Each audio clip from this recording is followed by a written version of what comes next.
Welcome to another episode of the Colon with the Boys podcast. I'm Asen, and this is Nathan. What up? This is episode 26, titled, Bro, Do You Even Lift? Do you even lift, bro? I don't, that's for sure. We Not know. right now, anyway. Wow. What a douche. It's all Anyway, right. our guest today is the first partnered fitness streamer on the Twitch platform, TominationTime. We talked to him today about health, fitness, diet, and overall lifestyle. So I hope that enlightens some of you so you can turn your lifestyle around into a healthy one. Yeah, just because you're a gamer doesn't mean you have to be unhealthy. There's plenty of people out there that are gamers and bodybuilders on the side too. I know it's hard to take the time to do both, but like you can do it. I've done it before, currently doing it now. So don't just think because either you're a gamer, you can't work out, there's a stigmatism there or whatever. Like I walk up into the gym wearing my Warcraft t-shirts and gamer t-shirts, and it's funny when I get looks from people, but I don't give a fuck. Yeah, look good, feel good. That's what it's all about, dude. Anyways, lay on your stomach, guys. Put your hands on the side mid-chest and perform a push-up. Yeah. I just wanna crack that door with that boys, yeah.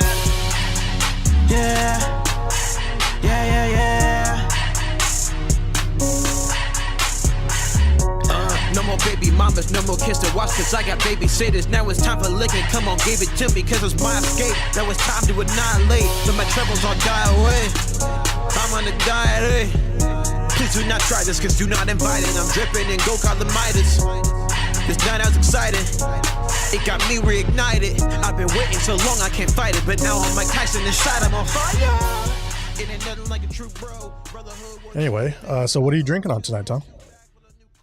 I am having a Jameson Caskmates on the rocks. Oh, nice. Normally, I'm a whiskey guy, and I'm definitely partial to Japanese and Irish whiskey and some Scotch too. But it's really freaking hot right now in LA. We're in the middle of a heat wave. Fuck. Yeah. So I don't normally drink things on the rocks, but right now it's hot AF. So I put some ice in this. Plus, you said you're in your garage. I bet that makes it hot as balls. Yes, this is why I'm shirtless all the time on my stream. People think I'm doing it to show off. Right. I'm actually going to be hot. My ceiling in here is like 7 feet tall. I can touch my ceiling just by standing. Fuck. So low ceilings. It's hot in here. Like you can see the I don't oil myself before the stream. I joke about it. Like it's all oil and makeup, but you can see the glisten and the gleam on me. It's no effects this time. It is hot. It is the summer. Yeah. Nice, man. Yeah, I'm actually a Jameson guy myself. I do prefer it on the rocks because I think the ice kind of makes it a nicer flavor. It's not as strong to the lips, and it just tastes better, I think, on the rocks. But I do like Jameson. I typically go for whiskey. It's healthier than beer, so it's kind of the way to go for me. Let me ask you, why do you say it's healthier? I'm not agreeing or disagreeing, but I'm always curious about people's points of view about what they consider healthy. Well, this is the thing. It's definitely not healthier for your liver. I'm just saying for as far as carbs and staying on a diet, it's healthier in that sense. Now, of course, if you're drinking every night, it doesn't matter what you're drinking, alcohol wise. It's not going to be good for you. But Well, it also depends on the type of diet you're on. Like you're currently doing a ketogenic diet, and so like beer is just out of the question. So if you want to have alcohol, you have to stay with a hard liquor. Like there's like no exceptions. yeah. Now for some, I feel like that for the healthy aspect, I agree. Like when people want to drink alcohol and they want to lose weight, I'm upfront with them, which is it's not helpful. Let's just be clear. Alcohol is not helpful for weight loss, right? But you can still make it work. When I was cutting and leaning out, I would have Game of Thrones on Sunday nights. Oh yeah, that was my night. I'm gonna drink whiskey. I'm gonna enjoy. usually on an empty stomach so I can feel it for less calories because it's a calories game. Right. But whiskey, hard liquor, or light beer. Those are my two go-tos to tell people. Like, do you want to drink to feel the buzz? Okay, go for liquor. It's, less calories, more alcohol content. If you want to just be social, you don't be awkward, then light beer. Sip it all day long. Yeah, I stay away from light beers as well. But like I said, I'm on a ketogenic diet, so I take in very little carbs. So I typically, I also don't drink that often, to be honest. I just, sometimes when we do the podcast and here and there, when I celebrate something, I'll have a drink. But typically I stay away from alcohol in general. I had too many of those days in college, so. To kind of, kind of to bring in your background and kind of who you are. You do Twitch streaming, but you're also a health and fitness professional per se. So when we get into the conversations about this, people know that you're a health and fitness guru, and we're kind of talking about diets and things like that. We're not just chit chatting about beers and diets. Right. The term guru, I'm not a huge fan of that term because of these days, the way the guru term is usually thrown around for people who are pseudoscience flat earthers, in my opinion. If you're if you're looking for who's a good resource for health and fitness, diet, that kind of stuff, the crowd that you want to follow is the evidence-based crowd. That's the term for basically people who actually look at the research and make reasonable conclusions. An example of someone who's I'd say a guru. I'm not going to name names, but people who basically misinterpret the data, the research, they make it fit their narrative, their bias, which is, take for example, artificial sweeteners. Right. People think artificial sweeteners, so bad, it's going to cause cancer, blah, blah, blah. There's this one study that I saw in this one article that the mice had, artificial sweeteners and they got cancer.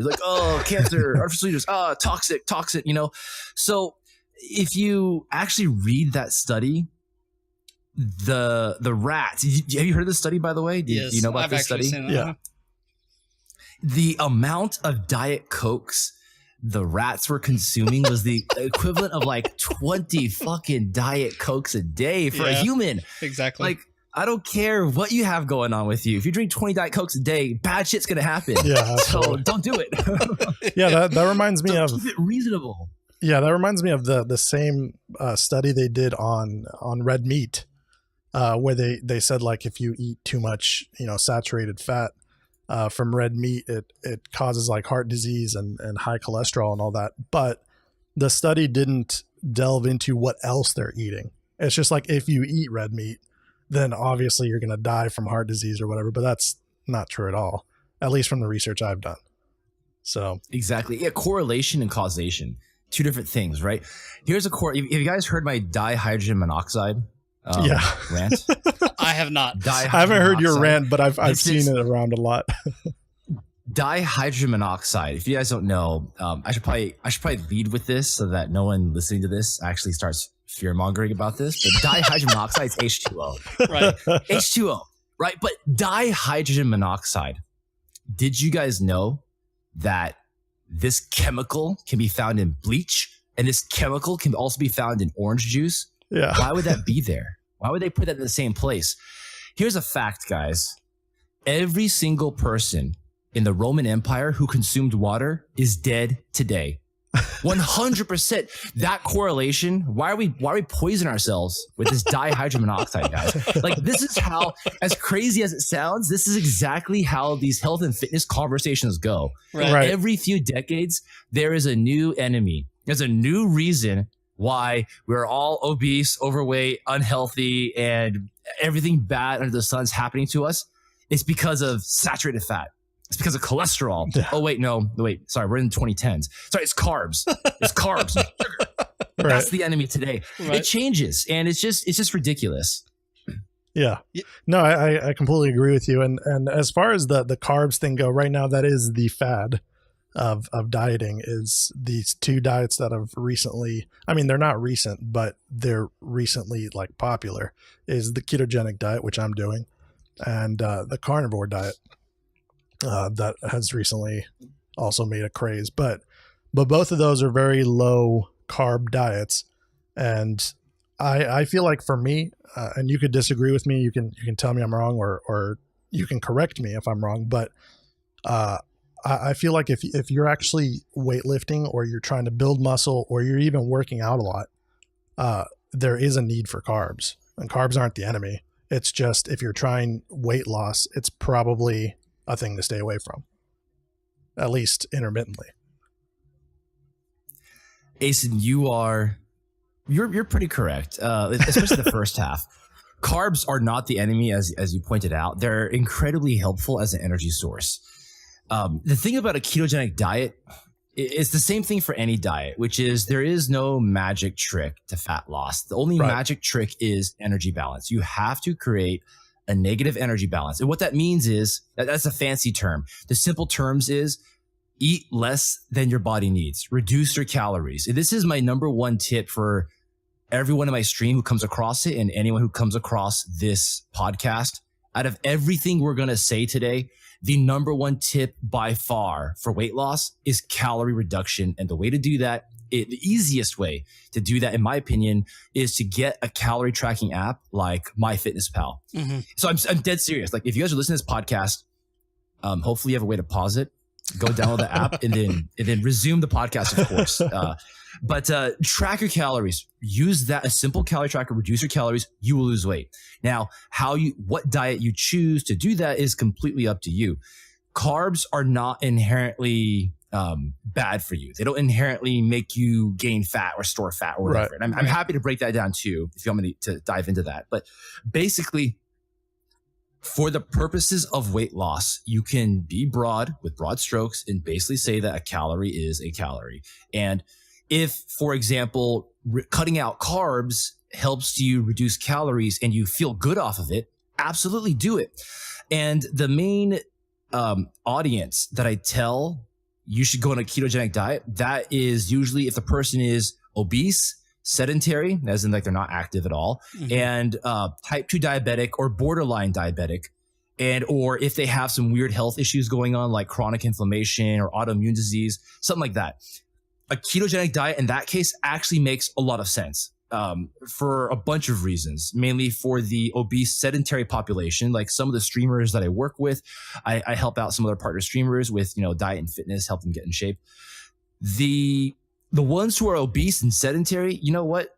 Let's try a ketogenic diet, because if you're streaming all day, that's their job. Right. They are not active, so they don't really need the carbs, and it's an energy problem that they can't store it anywhere because they're not burning them up. Human storage capacity for carbohydrates is actually quite low. We can store maybe a pound of carbs in our body, ish, whereas we can store pounds and pounds, practically infinite pounds of fat. And protein, as if we call it storing as muscle, we can store like a few dozen extra pounds of muscle on our bodies. But that's about it. Carbohydrates, very limited storage. So if you're not using them, yeah, you know what? Ketogenic diet makes complete sense. Yeah, I mean, I'm in complete agreement with everything you just said. And the reason for me that I've chosen that diet is because I do, for my job, I drive. So I'm sedentary for the most part. And then, when I'm home, I'm gaming or I'm doing the podcast or something like that. So I don't have a very active lifestyle. And the ketogenic diet is great for me because of, that negative energy that you said, like the calorie reduction. Energy balance. Yeah, energy balance. Yeah. So with that, with the ketogenic diet, it's so high in fat that I without even trying, I eat less because fat is satiating. So that's why it's so great for my type of lifestyle to do it, being sedentary. So I definitely agree with you there. What do you think of the carnivore diet? Because a lot of people that are doing keto are trying this carnivore diet right now, and it's definitely a lot different than keto. But have you tried anything like that? What's the TLDR of the carnivore diet? Because I mean, I'm just guessing it's just basically a ketogenic diet, except it's mostly meat. But could Exactly. you summarize It's actually all meat. It's all meat, nothing else, only animal products. So it can be, meat, butter, dairy, stuff like that. But it's meat, like animal products only. And a lot of people are finding no vegetables, no vegetables at all. And a lot of people are finding that they feel like when they go to the gym, they have the most energy they've ever had. Now, of course, I haven't tried it, so I don't know from firsthand experience, but that's what a lot of people say from trying out the diet. I don't know as far as how healthy it is in the long term, but it's definitely interesting to look at. So my general opinion of diets and health and nutrition is it's a safe bet to eat like our ancestors. Food has changed quite a bit in the last century or so. Right. But as far as I know, very few ethnic groups have traditionally avoided vegetables and traditionally only consumed meat. Like from the Arctic Circle, perhaps. Yeah, I've got Eskimos or like Inuits, people from Scandinavians. Right. They pretty much do eat a ketogenic diet. They will basically eat a carnivore diet. And you know what? Their genetics are probably pretty well geared to recycle vitamins or minerals they don't normally get from because they're missing out on vegetables. They're pretty well optimized to live on that kind of lifestyle. Yeah. Versus you take an Eskimo, you put him on like, I don't know, a Western diet, give him a bunch of potatoes and curry, he'll probably get diabetes in a couple hours, right? So of course, I'm, speaking of hyperbole here, but they're just not geared towards that. And most of the world's population is probably not geared towards a carnivore diet. So long term, my main concern would be vitamin and mineral deficiency for missing out on things. Meat absolutely can be a fantastic resource of certain vitamins and minerals, but so are vegetables and fruits. And there's definitely going to be some stuff missing from there. I think like when you look at the large picture of the data, like there's very few truths in diet and health and nutrition. There's very few universal truths. And a few of those truths are pretty much eat your fucking vegetables, eat more vegetables, and eat your fucking vegetables. Right. Because almost everybody will benefit from more vegetables. You could argue too much meat or too little meat is bad. You can argue like animal products, too many or too much or too little is bad or good. You could argue about fruits, like too much or too little, whatever. But vegetables is very hard to argue. Like we should probably all have more vegetables in our life. The main argument that I come across with vegetables is that, and before I do that, I'm going to preface with that one of the requirements of being on the carnivore diet is taking part in eating liver meats, because they're the most nutrient rich meat and it has way more nutrients than any vegetable. So with that said, you kind of have to add some kind of liver meat, heart, I don't know what else, but those kind of meats have to be added to the carnivore diet to make it work. But the main argument that I hear for vegetables is that out of all the vegetables that you're intaking, you're not absorbing a lot of it because we're not digesting the full thing. Mm-hmm. That's the argument that I hear. So with meat, what I hear about meat is that because it's an animal product, you're able to absorb it much more easily in your digestive system. Yeah, I mean, what you said is true. The absorption differences, though, isn't like a black and white thing. It's more like a grayscale thing. Like, okay, getting, let me try to think of one. Iron from vegetables versus iron from meat or animal sources. Right. It's a difference of like 30% absorption, 50% absorption. It's not a huge difference of like, we're getting essentially zero. Like, for example, if we eat tree bark or flowers, we're going to get pretty much zero out of it. You know what I mean? Like that's pretty black and white. But you take other animals, yeah, they can go and eat grass. They'll get tons of nutrition out of it. We can't. But, we eat some spinach, we eat some salad or whatever. Yeah, it's not going to be as well absorbed. It's just, we can eat more of it. And don't get me wrong, actually, I love meat. Like I'm a big meat eater. The way I view it is how easy is it to adhere to a certain diet? Any diet that cuts out stuff, cuts out things that humans have traditionally eaten, I think has more risk than reward typically. So the only things we have not traditionally eaten is usually just like, junk food or copious amounts of alcohol. And well, I say that as I'm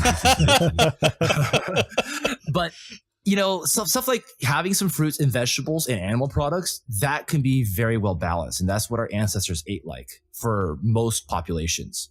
Right. Yeah, I mean, I'm in agreement with you. Organ meat is actually very important too. And I wish organ meat was more common in Western society, because I do think, there is a lot of good nutrition in there. We've kind of lost touch with our food a little bit because we don't consume organs. It's like, oh, gross or whatever. But if I see organ meat on the menu, I'm going to have some because it's not something I normally consume, but my ancestors ate it. Right. So Well, that's the way I view it. for me, it depends on what it is because, I'm from Bulgaria, so when I went there, one of the common appetizers at most restaurants that you'll find is chicken hearts, and they're delicious. Like, I love chicken hearts. It might sound disgusting, but That chicken sounds hearts pretty are fucking delicious. gross, dude. It tastes like Depends chicken. on how it's prepared. Yeah, it depends on how it's prepared. Either way, I don't like liver. But yeah, that's the if thing. it's fried, it tastes great. You know what I mean? So, right. So I mean, with the liver is where I kind of cut it off. Like, I think liver meats, any that I've ever had, I've never enjoyed. Like, I've just eaten them because it's there. But as far as enjoying liver meat, I don't think I could. Unfortunately. Yeah, it has to be prepared right to be enjoyable. But enjoyability, enjoyment factor, sustainability, how easily can you adhere to it? Those are such critical parts to any diet or exercise program. Like, who gives a shit how optimal the science says a particular diet or exercise plan is? If you can't stick to it because you hate it, then it's going to be worthless to you. Absolutely worthless. Yep. Yeah.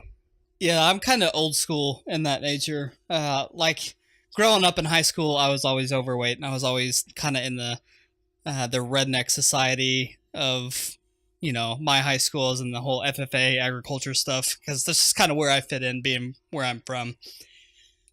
And I was always overweight. I was always kind of the nerdy gamer, didn't really do much. And then when I graduated high school, I was like, fuck, if I'm ever going to get married, find a decent looking wife, I'm going to have to lose a lot of weight. So I started going to the gym with my buddy back then. And there was a guy, an older guy at the gym, that kind of took the two of us under his wing.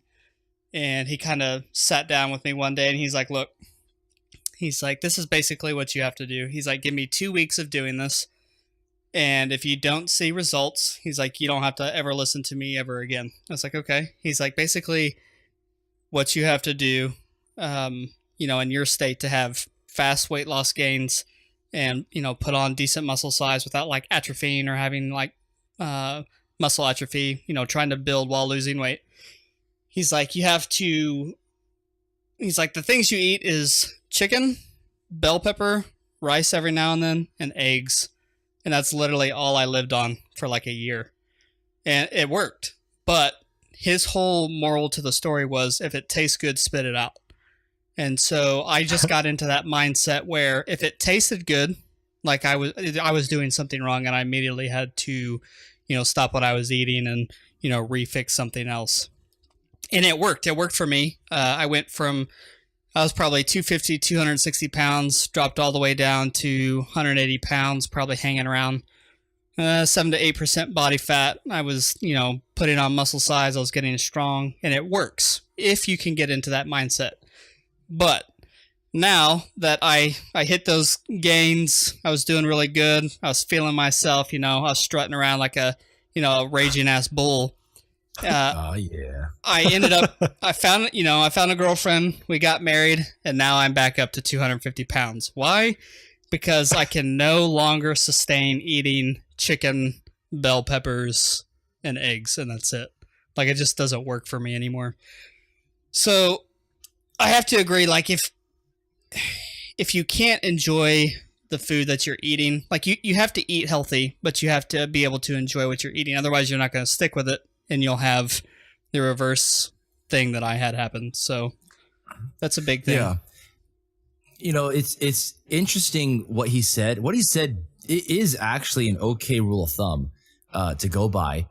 It's a little oversimplified, and it doesn't give it doesn't teach the fundamentals. Because see, I'm a teacher. I Right. love teaching. I love teaching the fundamentals so that people can draw their own conclusions about what will work for them. Mhm. And in my words, what he basically told you was eat very calorie light, avoid hyper palatable foods, avoid hyper delicious foods. Right.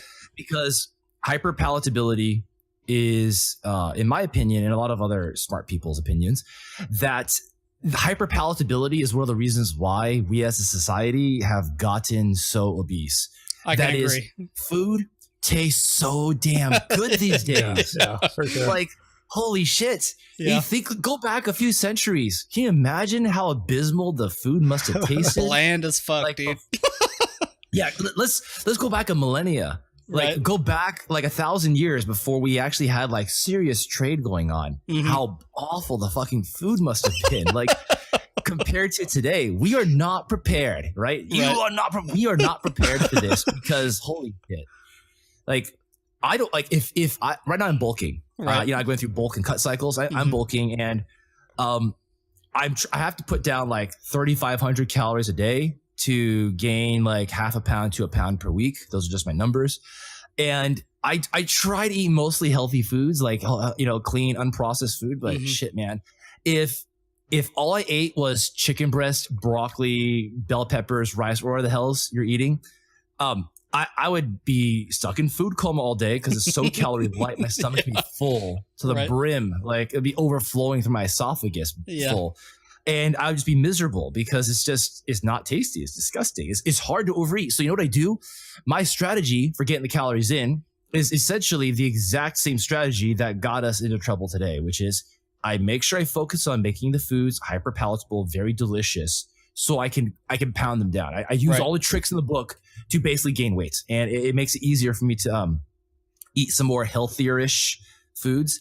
But if people want to lose weight, it's not like they're doomed to eat like shitty foods. That's not what I'm saying. Right.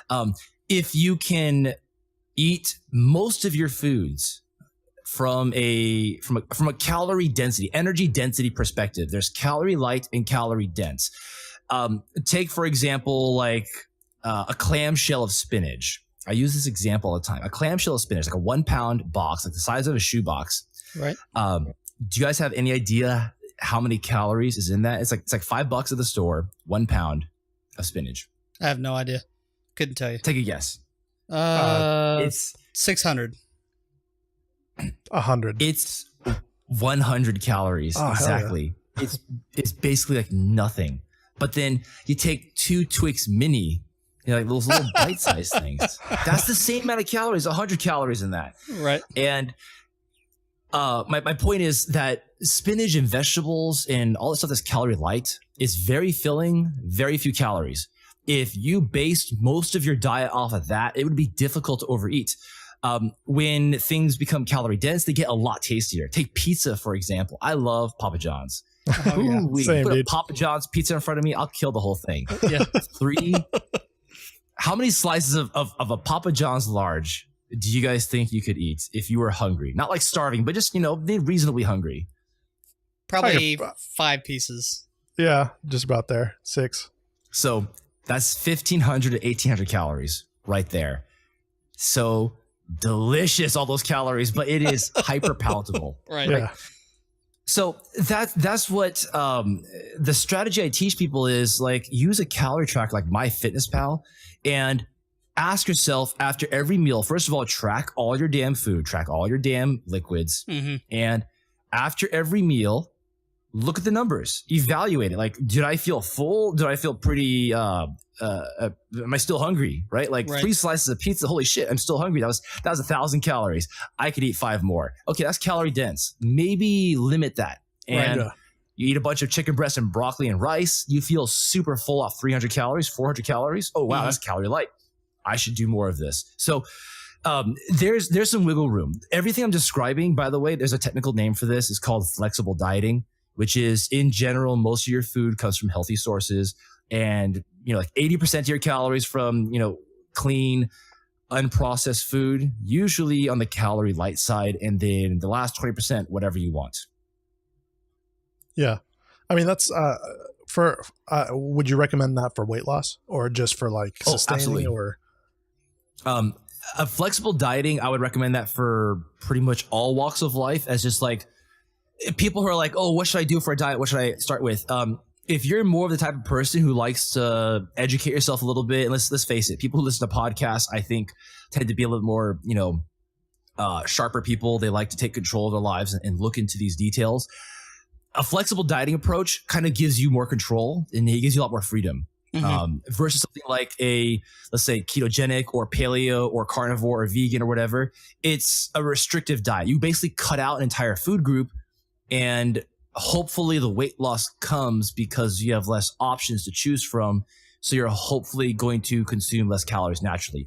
Of course, there are certain pathways that each diet proclaims to assist with a natural calorie reduction. But at the end of the day, it's a calorie reduction. You have to reduce calories. And so however you do it, just get it done. For flexible dieting for weight gain, same idea. It starts to look a little bit more like If It Fits Your Macros, because If It Fits Your Macros, if you don't know what that is, IIFYIM, it's kind of the same idea. They care a little bit less about micronutrition and the processed, whether that's processed or not, versus flexible dieting. They tend to put a little more emphasis on whole unprocessed food. But anyway, when I'm bulking, my calorie ratio of like healthy calories to unhealthy is probably like 60-40, 50-50 some days. It just depends, but it's tough to get in those calories otherwise. But flexible dieting, you educate yourself, you kind of pay attention to your food, and you don't restrict anything. So it makes going out with friends a little bit easier. Yeah. Yeah, I mean, the thing is, the reason I like keto so much is because I do enjoy the foods. Like, I don't get bored of it. There's plenty of options. And I mean, I'm the kind of person I'll eat anything. So I actually enjoy a lot of the foods. I like fatty foods in general, and on keto, I'm satiated by those foods. But I do agree. I mean, if that doesn't work for you, I mean, every person is different. That's another thing that doesn't get stressed enough is, there's no one path. So do what makes you happy. For me personally, I like being in a ketogenic state. I feel good. I like the foods, but that doesn't work for everybody. So, I mean, find the path that you want to take, but like you said, all the paths, find common ground on the part that's, eat less calories. So, well, I mean, exactly. I think there is a path. There is one path to weight loss. Eat less calories. And it's a calorie deficit. You have to take in less calories than what you have to consume less calories than what your body burns in a day. Otherwise, you're not going to lose weight. If you consume more calories than what your body burns in its natural state, you're going to gain weight. And if you eat the same, you're going to stay the same. So there is one, straight path to weight loss or weight gain. You either have to have a calorie deficit or you have to have a calorie overload. And that controls the whole balance of weight loss. It doesn't, like you were saying earlier, it doesn't matter what diet you do. You have to stick to those two rules. Those are the two guidelines to weight loss or weight gain. And past that, it just depends on what you want to eat. So, yep, exactly. I mean, people try. I think that the reason why it's so difficult is people try to overcomplicate what we do in the diet, because it seems like the last probably 2 or 3 years, exercise and fitness has almost become a fad. Like, it's the new cool thing to do. Like, it's all over social media. People showing their, gains and their progress and things like that, and it's starting to pick up traction. Live streamers, they're showing off their bodies like on Twitch. Yeah, and stuff. what the fuck, Dude, man? Hey, yeah, fuck those guys, man. Dude, I can't stand them. I'm all for it, because in the past, like, there was no, like, fitness wasn't a cool thing to do. Like, if you were into fitness, you were the douchebag, like you were. Oh yeah, you were the cool guy. You look good, and you like to show it. And I can, I know how that is, because when I was in shape and I looked good, I showed that shit off like there was no tomorrow, because I was proud of what I had done. But social media has allowed it to gain traction, and I think it's doing more good than what we see. And it's all the people that bitch because they don't have the energy to get out. Oh, he's just showing off. Fuck him. Shit drives me nuts. And I mean, earlier, or they'll say stuff. Go ahead.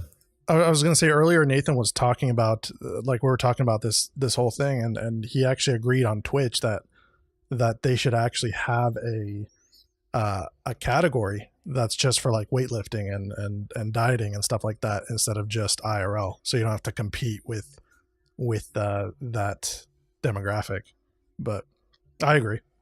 Well, you know, I've heard some whispers here and there that basically Twitch will do a better job of recategorizing IRL and splitting it up. What that's going to look like, we're not sure, but they know it's an issue where like IRL is just kind of like a giant mess, Right. Yeah. and they're gonna divide it up a little bit better. So I hope so too. In fact, don't let me forget after this to show you a tweet so you could help throw in your 2 cents to help gain a little bit traction, because there's some tweets from time to time asking Twitch, hey, come on, give us health and fitness or something like that for its own category. Well, they need to, because in IRL you have a fat kid laying on a couch eating Cheetos, watching TV. Literally, that's all he was doing. And like I had to pop in because I just couldn't believe it. And then, he's getting thousands of views just because he's laying there eating Cheetos. And then you have people that are trying to actually help society and better the human race, and they're at the bottom because nobody's scrolling that far down. Twitch Right. Twitch needs to have a separate health and fitness category so that you guys can all come together, and if people want to actually watch health and fitness, they have a place that they can go. Or if they're just curious, they're just sitting around one day, they look at themselves like, man, I need to make a change, and they're a Twitch viewer, they can just click on that health and fitness thing and start getting tips and not tricks, I guess, but tips and tricks, and seeing some things that they can start doing to change their lives. And I think that'd be a big deal. Yeah, that'd be nice to see one day. Yeah, for sure. So have you ever thought about, and you can tell me to shut up if I'm wrong or whatever, but I think this type of like what you do on Twitch, because I've watched some of your videos, and I've popped in stream a few times, and sometimes you're doing a talk show, you're doing, you're talking to other people, and you're talking to them. Have you ever considered starting a podcast? That's one of the things I was chatting with you about at the beginning of this while we were offline, because I was curious about metrics to see how many eyeballs are out there, what's the audience like. But here's the thing: at the end of the day, the health and fitness media is pretty much saturated everywhere already. YouTube, books, articles online, podcasts, YouTube again. And Instagram. I can't forget Instagram. But live streaming is like the one place when I started this 2 years ago, I was the only one doing what I was doing, which is gaming. I was playing Overwatch and weightlifting in between rounds and doing a health and fitness talk show. So it's grown a bit since then, but basically when I was doing this, this is the one place that wasn't saturated yet. So this is one place I could stand out, because I look decent, but I don't think I look that amazing, especially when it comes to like the fitness space. And also for what I have to say, I'm not reinventing the wheel. I'm not trying to come up with some crazy new formula. What's tried and true already works. So nothing, right. I have nothing new to add. I'm just presenting myself on a different medium. If we're to podcasting, I don't think I'd be able to stand out. I did play with the idea a little bit here and there, but I think my effort would be divided between the Twitch streaming and the podcasting, and then neither one would be that great. Well, right. I mean, I can tell you this right now is that streaming alone, just the stream time that you have on stream, is far more time consuming than a podcast.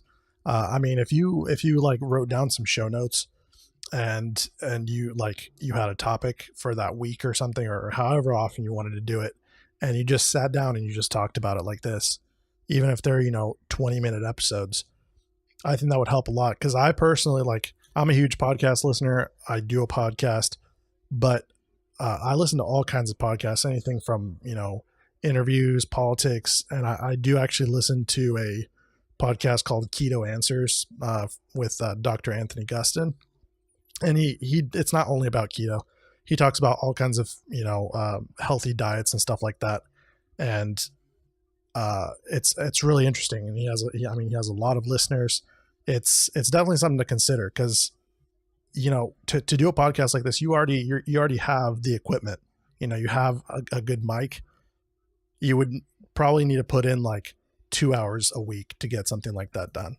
I think it would be a good medium to get your stuff out there even more, on top of twitching on top of doing Twitch streaming.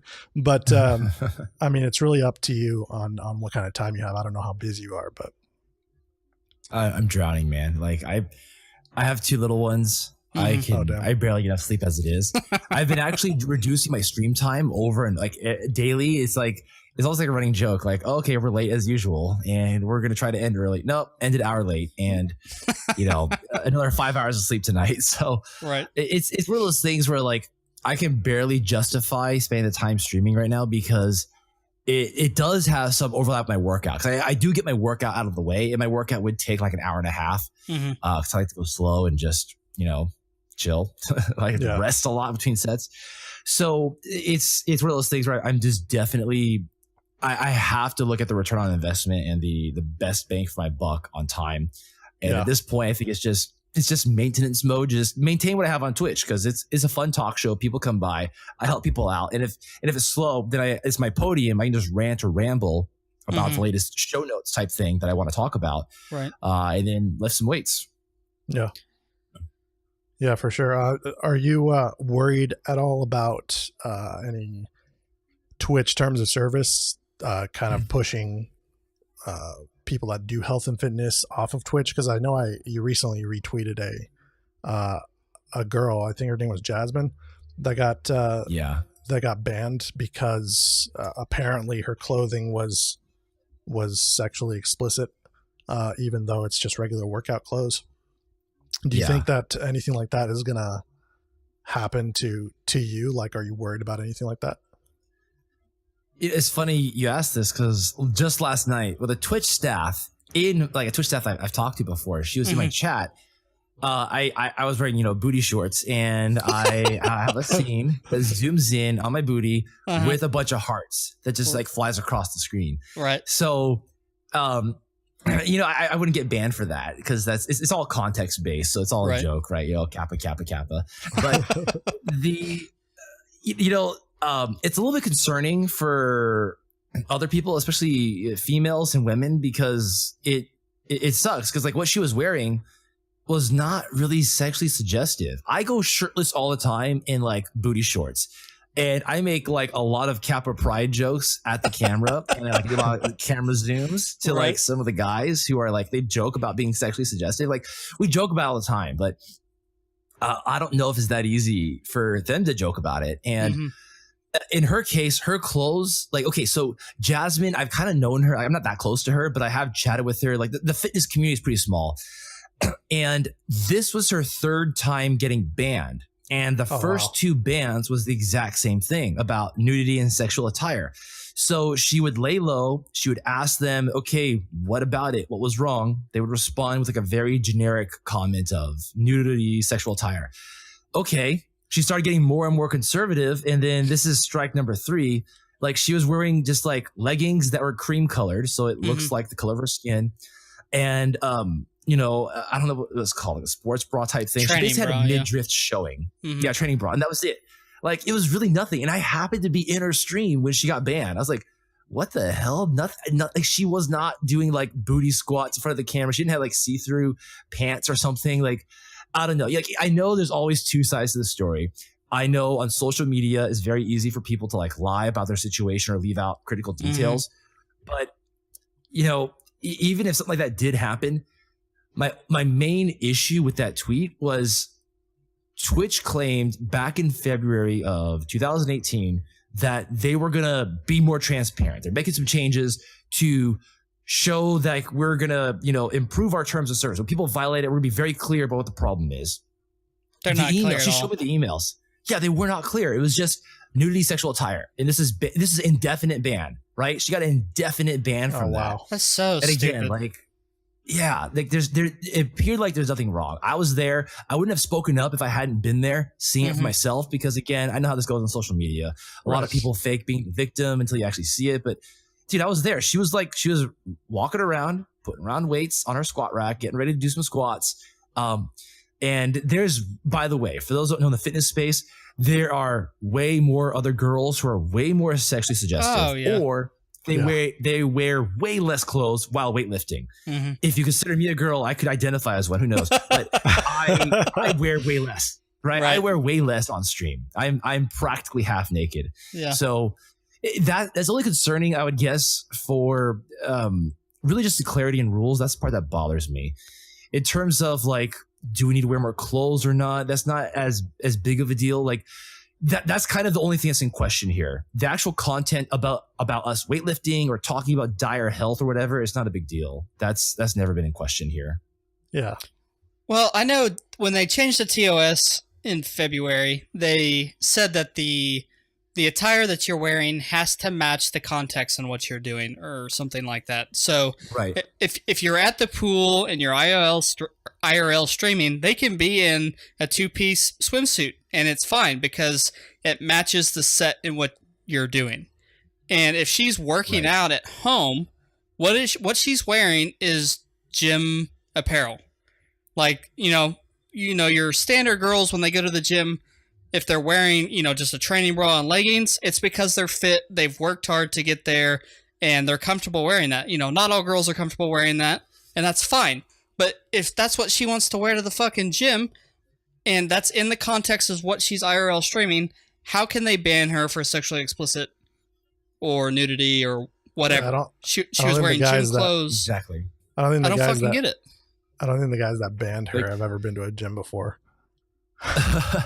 Now, like, let's give Twitch the benefit of the doubt, and let's just say, like, maybe there was like a quick second of a nip slip, or maybe a quick second of like when she was doing squats, her pants became see-through and you could see her cooch or something like that, right? Let's just give them the benefit of the doubt for a second. Right. Why the hell aren't they being more explicit about, oh, by the way, this one frame, your nipple slipped out of your bra, like.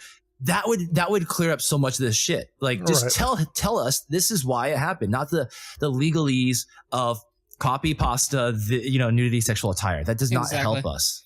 Yeah, you have no idea what you did wrong, or what to look for. Yeah. Right. Yeah, so it puts worry into all the other streamers that are doing the same thing and don't know if any minute they'll be banned. But yeah, I mean, it could definitely be something like that. I mean, you said you were there, but I'm sure you weren't like focused in 100% like tunnel vision on the stream. So maybe something like that happened. I don't know. Right. But I do think it's worrisome if something like that were to happen. I mean, I don't know if you've talked to her about it since that's happened, but has she considered, or have you considered ever switching to Mixer? Okay, so have you seen my tweets about Mixer before? I haven't. I haven't. No. I've talked about like a few weeks ago in, I want to say early June, there was some article going on about like Twitch switchers. So the Twitch switchers, they're leaving from Twitch to go to Mixer and blah, blah, blah. And my main point in all that was, if you want to switch to Mixer because you think it's less saturated, you're fooling yourself. You're absolutely fooling yourself. If you look at the numbers, there's basically no eyeballs on Mixer compared to Twitch. Exactly. Like it's practically zero in my opinion. Mm-hmm. On Twitch, I did the numbers and I went to anecdotally just survey a random game, Destiny 2. I surveyed it, and in both cases, the number of streamers to number of viewer ratio on Twitch, for every one streamer, there's like 26 viewers. Mm-hmm. On Mixer, for every one streamer, there's 2 viewers. It's just row after row after row of 0, 0, 0 viewers. And it's just like, there's nobody on it. The platform is not going to grow. Not unless they do something radically different. Will I ever switch? No, not at this point. Maybe Facebook, if they prove to kind of clean up their algorithms. I think on Facebook, if they made it such that there was some way to curate and like health and fitness stuff and promote it on people's news feeds for like my live stream, maybe then that would actually be worth considering trying. But right now, Twitch is king of live streaming, and I don't think anything's going to change that for a while. It's not. Yeah, it's going to be there. Yeah. I mean, the only reason I even mentioned Mixer in that sense is that if you're banned and she's indefinite ban, if she can't appeal that or get back on Twitch, maybe that's something to consider. Is either Mixer or Facebook or YouTube streaming. YouTube probably would ban her too. I don't know. YouTube's pretty bad about that. Well, stuff. YouTube allows Ice Poseidon, don't Right. they? Yes.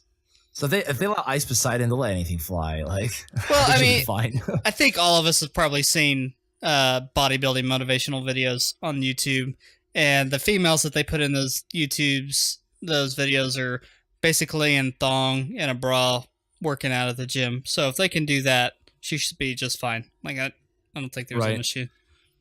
Me and some of the other fitness streamers were joking about like if this happened to us or whatever, like Pornhub. We would consider Pornhub just like the exact same show. Might as well, yeah. Which is go there because they're not going to ban us. No, that's exactly what I was thinking. Just go to ChatterBait.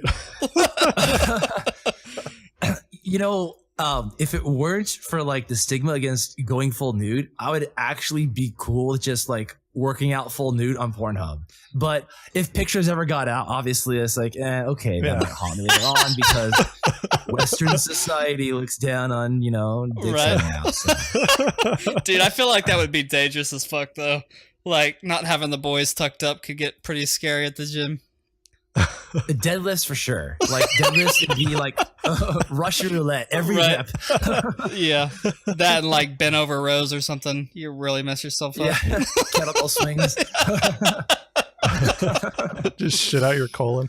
Oh, you've seen that video, God. Right? Yeah, like if you guys haven't heard or any listeners haven't heard, pooping yourself during heavy squats. Oh yeah, that's a thing. Yeah. Like heavy squats. And so. On stream, actually, what's happened a lot of times is if I had something bad in the morning, I work out at night and I'll go squat and stuff. I walk up to the bar, I'm getting ready to go. I'm like, my viewers just see me like pausing and like really you're like, oh, contemplating.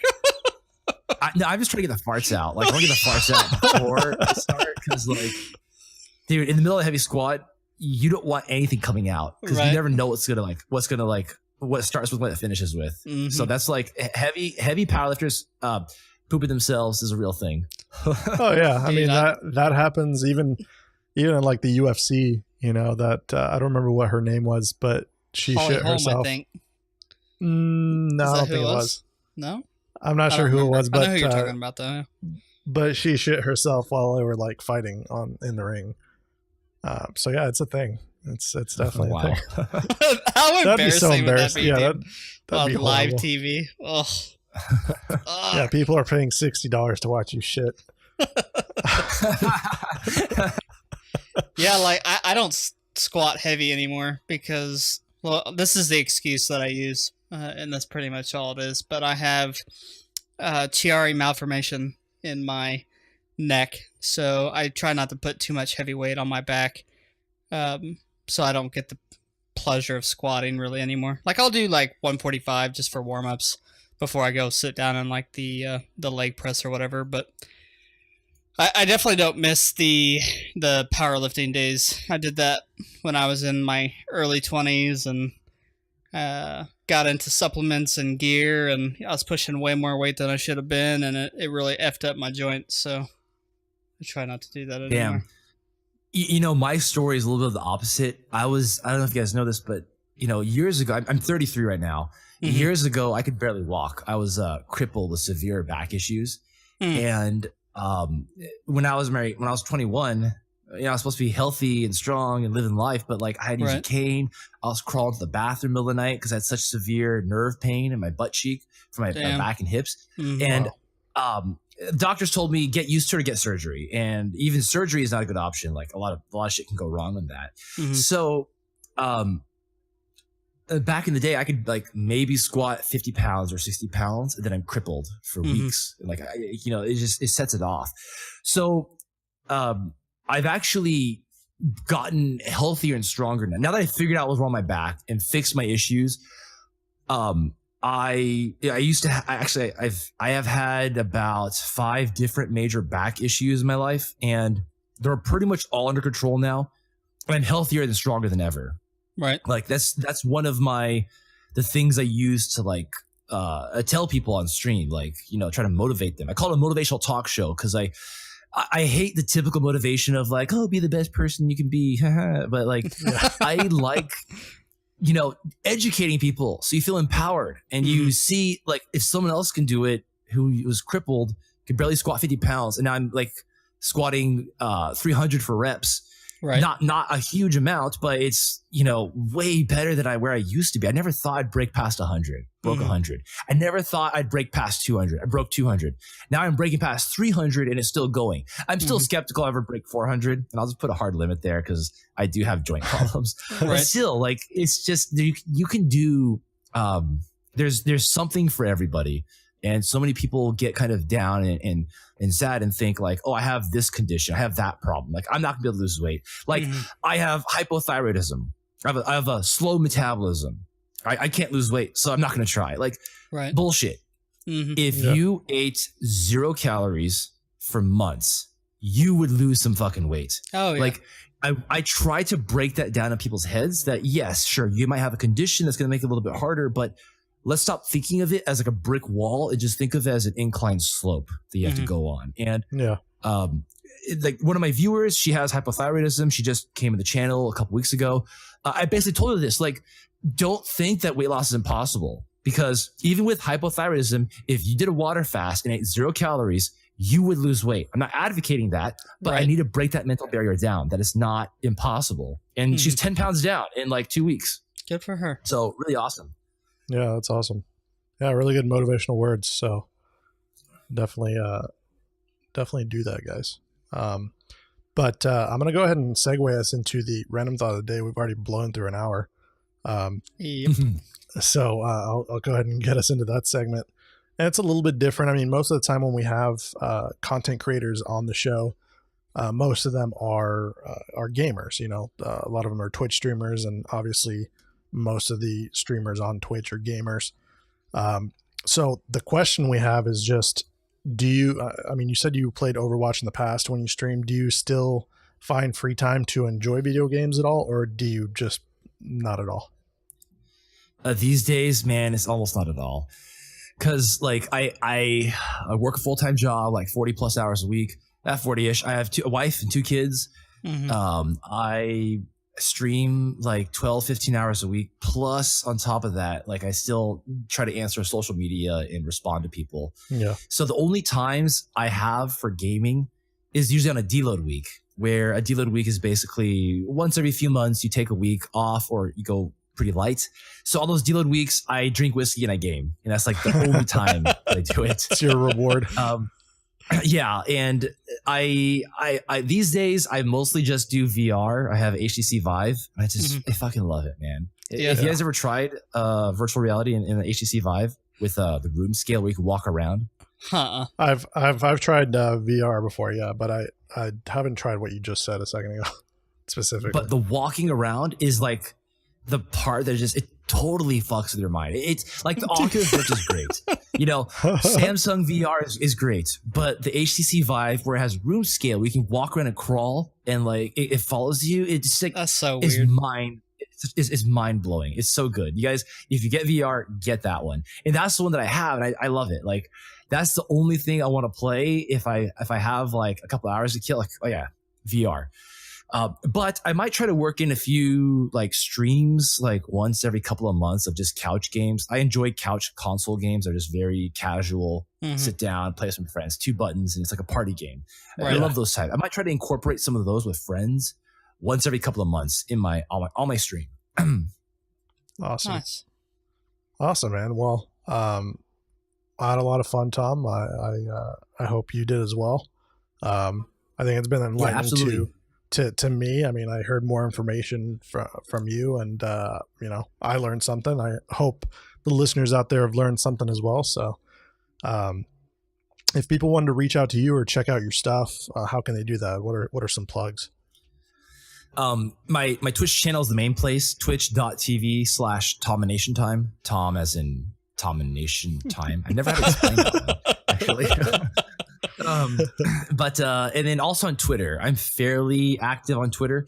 Those are the 2 main places. But I do as of the recording, as of the time of this recording, My current Twitch schedule is Monday, Wednesday, Friday nights, 8 to 11 p.m. Pacific Standard Time, and Tuesday, Thursday mornings around 8 to 9 a.m.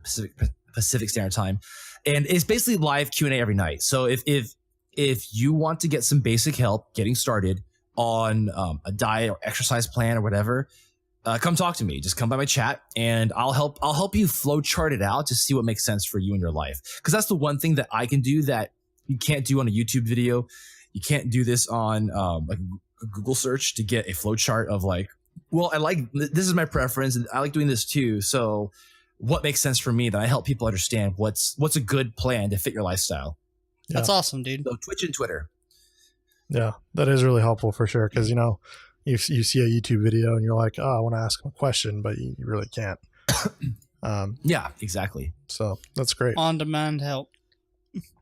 Awesome. Well, other than that, any last thoughts, guys?